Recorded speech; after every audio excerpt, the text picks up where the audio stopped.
రోజు సముద్రంలో మునిగి తేలే శివలింగం. భారతదేశంలో దేవాలయాలకు కొదువు లేదు. అయితే కొన్ని దేవాలయాలకు సంబంధించిన విషయాలు మాత్రం ఆశ్చర్యాన్ని కలిగిస్తూ ఉంటాయి.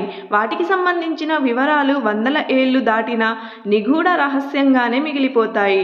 అటువంటి కోవకు చెందినదే గుజరాత్లోని అరేబియా సముద్రంలో ఉంది.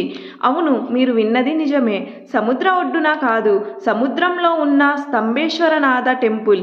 ఇది ప్రతిరోజు సముద్రంలో పూర్తిగా మునిగిపోయి తేలుతుంది. ఈ టెంపుల్ని పాండవులు ప్రతిష్ఠించినట్లు చెప్తుంటారు. ఇందులోని లింగానికి పూజలు ప్రజలే నిర్వహిస్తారు. ఇక 10 ఏళ్లలోపు పిల్లలను, 50 ఏళ్ల పైబడిన ముసలివాళ్లను ఈ దేవాలయంలోకి అనుమతించరు.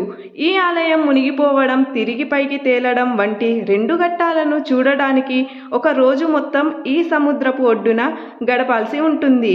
అయితే వందల ఏళ్లుగా సముద్రపు నీటిలో మునిగి తేలుతూ ఉన్న ఆలయం చెక్కుచెదరకుండా ఉండడమే ఇక్కడి విశేషం.